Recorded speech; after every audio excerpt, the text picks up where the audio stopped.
मनुष्य की साधारण प्रवृत्ति ये होती है, जब भी कोई समस्या आती है उसके लिए समाधान खोजने निकलते हैं। समाधान खोजने जब निकलते हैं कई बार और अधिक उलझ जाते हैं, और उलझ उलझ के जब थक जाते हैं तब ईश्वर की याद आती है, अरे भाई भगवान तुम ही कुछ करो, मेरे से नहीं हो पाता है। जब समस्या शुरू हुई उसी वक्त ये विश्वास जताएं, अरे कुछ नहीं, ये समस्या तो ऐसे ही हल हो जाएगी, ईश्वर है मेरे साथ। ये ज्ञान हो जाए, ये ज्ञान में आ जाए, स्मृति आ जाए, तब ये जो लंबी चौड़ी मेहनत करनी पड़ती है उसकी समाधान खोजने के लिए, इससे बच सकते हैं। मगर ये भी होता है ईश्वर की कृपा से ही होगी वो भी। इसलिए ये दो बातें जानना ज़रूरी है। एक तो बिल्ली का बच्चा क्या होता है, सब माँ के ऊपर छोड़ देता है। अब माँ अपने मुंह से बिल्ली को जहाँ जाते वो ले जाती है, वहाँ रुक छोड़ती है। अब बिल्ली नहीं सोचती है, माँ के दृष्टि पर नहीं है, वो माँ का दृष्टि बिल्ली पर होता है। ये एक मार्ग है। दूसरा है बंदर का बच्चा। बंदर के जो माँ होती है वो चलती रहती है, वो बच्चा इधर उधर कूदता है, फिर आके माँ को पकड़ लेता है। यहाँ बिल्ली ने अपने बच्चे को पकड़ा, वहाँ बच्चे ने माँ को पकड़ा। बंदर का बच्चा जो है वो माँ को पकड़ता है।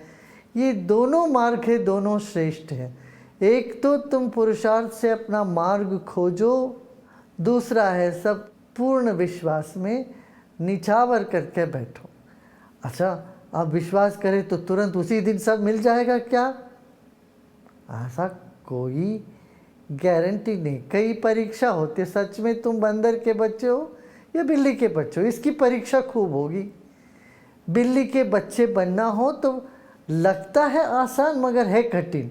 बंदर का बच्चा बनना बहुत कठिन लगता है मगर वो आसान है। इसलिए दोनों बराबर है। एक तो तुम अपना निगाह दृष्टि अपना प्रयत्न पर बनाए रखो, दूसरा विश्वास पर निछावर होके रहो। दोनों में हिम्मत की ज़रूरत पड़ती है, हिम्मत जुटानी पड़ती है। 24 घंटे सोच सोच के हमने अपने दिमाग को इतना ख़राब कर रखे हैं तो हम किसी चीज़ का आनंद ही नहीं उठा पाते हैं। थोड़ी थोड़ी देर, 1 सेकेंड, आधा मिनट के लिए भी, 30 सेकेंड के लिए भी ज़रा सा ऐसे चुप हो जाओ। 15 सेकेंड से ही, 15 सेकेंड के लिए स्तब्ध हो जाना। स्तब्ध होते होते हमारे भीतर जो प्रतिक्रिया करने की आदत है ये थम जाएगी, ये शांत हो जाएगा, तो होश जगेगी। 24 घंटे सोचते रहोगे, अपने मन में उलझे रहोगे तो तुम्हारा जो अंतस चेतना है वो खिल ही नहीं पाती है।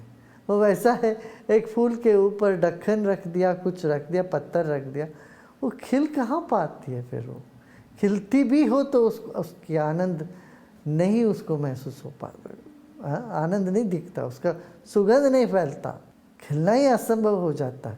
इसलिए हमें थोड़ी थोड़ी देर, 15 सेकेंड के लिए सही, स्तब्ध हो जाना। आंख बंद करके तो ध्यान तो करते हैं, उसका तो लाभ है ही है।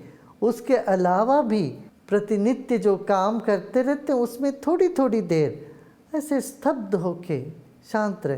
देखिए मंदिर में घंटी बजाते, पता है क्यों? ताकि तुम्हारे भीतर की ये जो विचारों के सिलसिला है ना उसको थामने के लिए, रोकने के लिए। जब आरती होता है इतना शोर मचाते हैं, घंटी बजाते हैं। देखिए जब इतना आवाज़ हो रही हो उस वक्त तुम सोच नहीं पाते हो, तुम्हारा सोच को थामने के लिए ये विधान है। मैं ये कह रहा हूँ कि थोड़ी देर तुम कुछ भी नहीं, निशब्द आकाश को देखो, किसी पौधे को देखो, पेड़ को देखो, या कुछ भी ना देखो, खुले आँख 15 सेकेंड के लिए स्तब्ध हो जाओ। जैसे बच्चे खेलते ना स्टैचू, इस तरह से अपने आप में 2-3 बार 15 सेकेंड, 20 सेकेंड, आधा मिनट के लिए भी करने लगोगे तो ये प्रतिक्रिया करने की ये जो आदत है दुखी रहने की जो आदत बना दिया अपने मन को, उससे हम बाहर निकलते हैं।